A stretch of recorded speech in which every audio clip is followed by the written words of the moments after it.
വന്നു. പോലീസ് ഏമാന്മാർക്ക് പിന്തിരിയേണ്ടി വന്നു.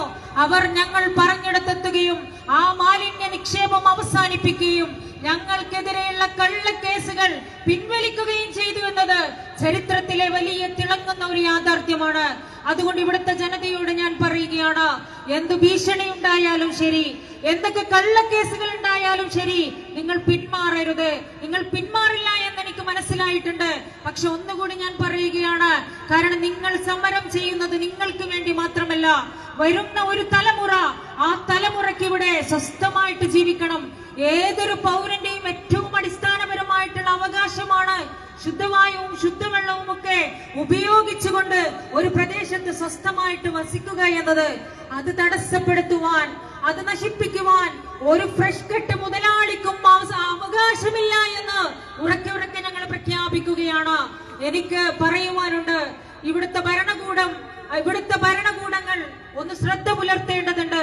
ഇതാ ഇത്രയും ആളുകൾ സമരം ചെയ്യുന്നത് വേറൊരു ലക്ഷ്യത്തിനുമല്ല, വേറൊരു ലക്ഷ്യവും അവർക്കില്ല. നിങ്ങൾക്കറിയാം, എല്ലാ രാഷ്ട്രീയ പാർട്ടികളുടെ പ്രതിനിധികൾ ഇവിടെയുണ്ട്, എല്ലാ പ്രായത്തിലുമുള്ള ആളുകൾ ഇവിടെയുണ്ട്. ഇവിടെയുള്ള പലരും രോഗങ്ങൾ കൊണ്ട് പ്രയാസപ്പെടുന്ന ആളുകളാണ്. ഈ ഫ്രഷ് കട്ടും അതുണ്ടാക്കുന്ന മാലിന്യവും കൊണ്ട് പലതരത്തിലുള്ള അസുഖങ്ങൾ ഉണ്ടായിട്ട് പ്രയാസപ്പെടുന്ന ആളുകളുണ്ട്. അതുപോലെ തന്നെ ഇവിടുത്തെ ആളുകളുടെ അഭിമാനത്തിൽ ക്ഷതമേൽക്കുന്നുണ്ട്. ഞങ്ങൾക്കുള്ള അതേ അവസ്ഥയാണ് ഞങ്ങൾ ഇവിടെ കാണുന്നത്. ഞങ്ങളുടെ നാട്ടിൽ കല്യാണത്തിന് വിളിച്ചാൽ ആളുകൾ വരാറുണ്ടായിരുന്നില്ല, അല്ലെങ്കിൽ ഭക്ഷണം കഴിക്കുമ്പോൾ ആളുകൾ മനം പുരട്ടൽ കൊണ്ട് എഴുന്നേറ്റ് പോയിട്ടുണ്ട്. ഞങ്ങളുടെ മക്കൾ സ്കൂളിലും മറ്റു കുട്ടികളിൽ നിന്ന് ഇതാ മണമുള്ള നാറുന്ന നാട്ടിൽ നിന്ന് വരുന്നവരാണ് എന്ന് അത്തരത്തിലുള്ള അപമാനം സഹിക്കേണ്ടി വന്നിട്ടുണ്ട്. പക്ഷെ ഇന്ന് ഞങ്ങളുടെ ജനത, ഞങ്ങളുടെ നാട്ടുകാരെ തലയുയർത്തിപ്പിടിച്ചു നിൽക്കുന്നത്, നാട്ടുകാരെല്ലാവരും ചേർന്ന് ആ അന്തിമ സമരം വളരെ നിശ്ചയദാർഢ്യത്തോടു കൂടി മുന്നോട്ട് പോയപ്പോഴാണ്. എനിക്ക് പറയാനുള്ളത്, കേരളത്തിന്റെ മുഖ്യമന്ത്രി വരണം. കേരളത്തിന്റെ മുഖ്യമന്ത്രിയോട് എനിക്കുള്ള അപേക്ഷ, ഈ ഇവിടുത്തെ അമ്മമാരുടെയും ഉമ്മമാരുടെയും പ്രായമുള്ളവരുടെയും കുഞ്ഞുങ്ങളുടെയും ഒക്കെ ഈ പ്രയാസം കാണാൻ മുഖ്യമന്ത്രി ഒരു ദിവസം ഇങ്ങോട്ട് വരണം. ഈ പ്രയാസങ്ങൾ അദ്ദേഹത്തിന് നേരിട്ട് ബോധ്യപ്പെടണം. അതിനെതിരെ ഫ്രഷ് കട്ട് മുതലാളിക്കെതിരെ, ഇവിടെ ജനങ്ങളെ കൊല്ലാക്കൊല ചെയ്യുന്ന ഫ്രഷ് കട്ട് മുതലാളിക്കെതിരെ നടപടിയെടുക്കുവാൻ, ആ കമ്പനി അടച്ചുപൂട്ടുവാൻ അദ്ദേഹത്തിന് സാധിക്കേണ്ടതുണ്ട്. അതുപോലെ തന്നെ എനിക്ക് പറയുവാനുള്ളത് ഇവിടുത്തെ പോലീസ് ഏമാന്മാരോടാണ്. ഈ ജനതയെ ഇങ്ങനെ തല്ലിച്ചതക്കുവാൻ നിങ്ങൾക്ക് ആരാണ് അവകാശം തന്നത്? ആരാണ് അവകാശം തന്നത്? കുട്ടികളെയും സ്ത്രീകളെയും പോലും വലിച്ചെടുക്കുവാനും അതുപോലെ തന്നെ മർദ്ദിക്കാനും ഒക്കെ ആരാണ് അവകാശം തന്നത്? അവരേതെങ്കിലും കേസുകളിലെ പ്രതികളല്ല. അവരവർക്ക് ജീവിക്കാനുള്ള അവകാശം നിഷേധിക്കപ്പെട്ടപ്പോ മുന്നോട്ട് വന്നവരാണ്. അവരെ ഇങ്ങനെ തല്ലിച്ചതക്കുവാൻ നിങ്ങൾക്ക് അവകാശമില്ല.